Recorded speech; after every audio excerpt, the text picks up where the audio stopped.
Hi, in this video presentation, our group is going to discuss our group project that we have done throughout this course.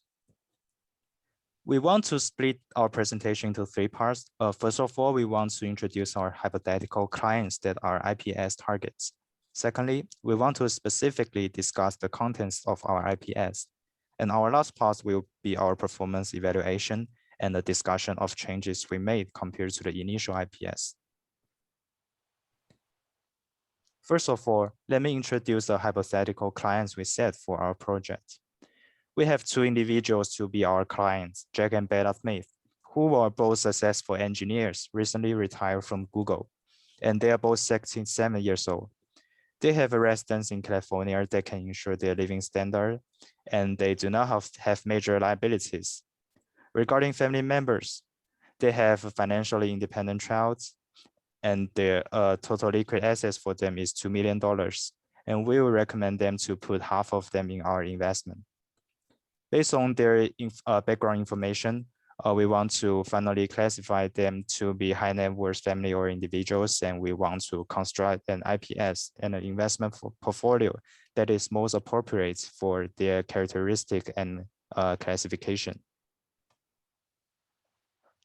Then we are going to talk about our second part, which is the discussion for our final IPS. And as you can see in these slides, there's a components of each part of our IPS. In this investment policy statement, we will show a series of investment and management plans for asset allocations of our clients. The plan is strategic and long-term, aiming at controlling risk and achieving a certain degree of return according to the characteristic of our customers. After considering the background of our clients, we propose to adopt a neutral risk investment strategy, and we plan to set a target to achieve a return rate of at least 10% at the end of each year. To offer strategic help to our clients, we formulate the investment policy statement as the investment guideline. Next slide, please. The following is the investment policy statement. Determine the criteria for selecting investment object and then determine which investment objects we are going to focus on. And next, establish standard and regular rules for operation to achieve objectives. And in the end, monitor the investment process. Next slide, please. Then I'm going to introduce you the role of investment committee. First, the Chief Investment Officer should take the responsibility to offer continuing education and update to the investment committee. At the same time, he needs to help develop investment strategies and reach a consensus between staff and the investment committee.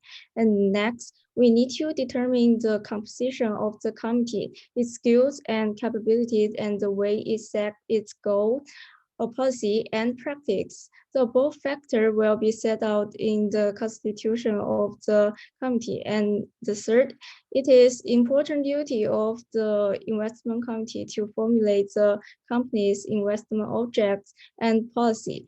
The committee should take the corresponding responsibility for decision making. And next, committee members should have different views and be willing to cooperate. And the board of directors should rotate the member of the investment committee. And next, the investment committee should formulate a written operation policy to clarify its number, structure of meeting, and the policy of attendance. And then the investment committee is required to pass a written statement of investment policy, and it should contain a benchmark portfolio or more. And in the end, the investment committee should also need to take meeting minutes, which can be proof that the committee have fulfilled its responsibilities. Next slide, please. Then I'm going to introduce the investment objects. For our investment plan, we need to have norm and objectives so that it can be implemented smoothly and achieve good result. Next, we will list the criteria for our investment plan.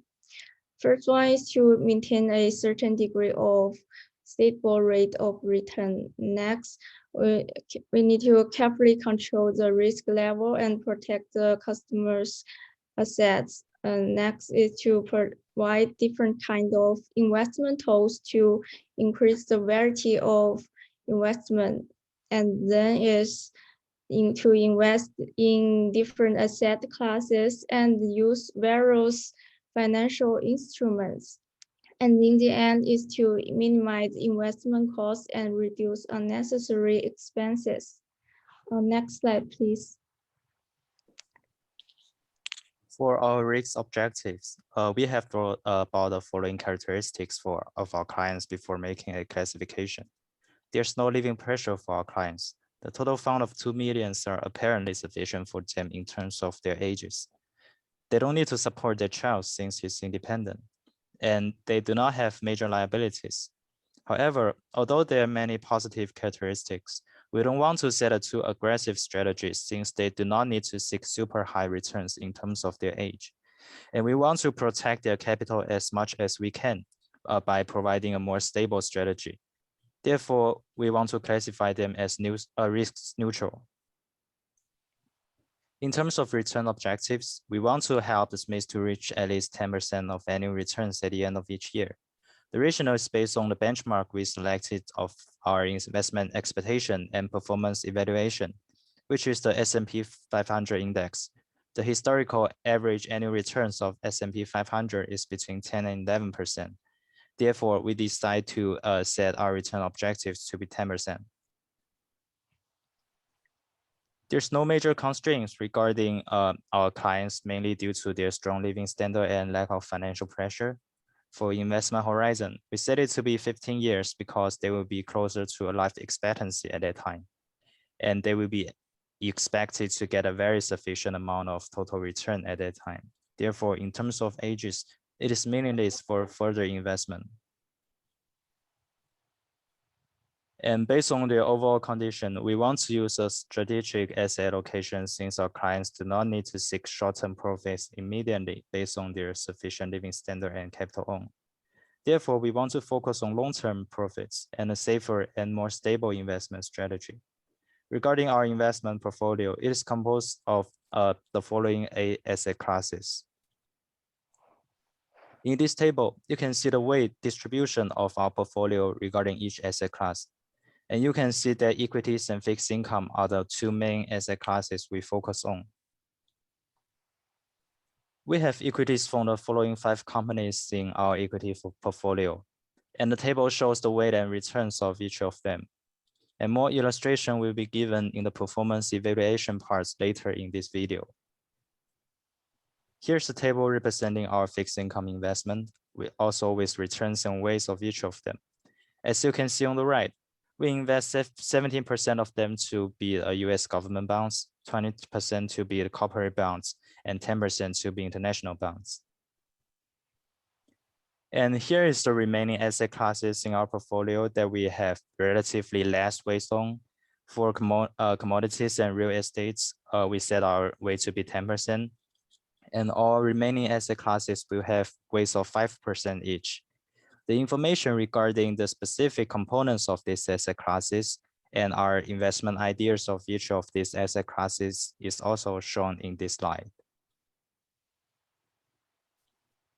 And after the asset allocation, as investment managers, we will evaluate the performance. We focus on 2 measurements to evaluate the performance of the portfolio for our clients, the Sharpe ratio and the Treynor ratio. If the difference between Sharpe ratio and the Treynor ratio is large, we will also consider whether we diversify the portfolio for our clients. While taking 5 biggest stocks, we invested in StockTrack as an example. In our stock portfolio, we help the clients invested in mainly 5 stocks, including Adobe, Alphabet, PayPal, Coke, and Progeny companies.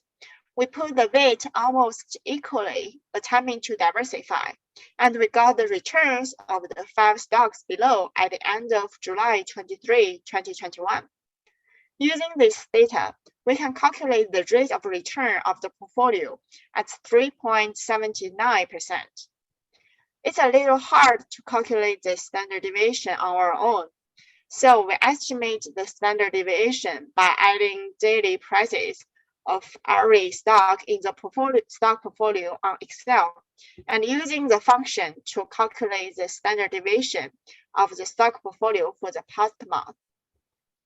Thus, we have the standard deviation of our stock portfolio as 1.76%. Next slide, please.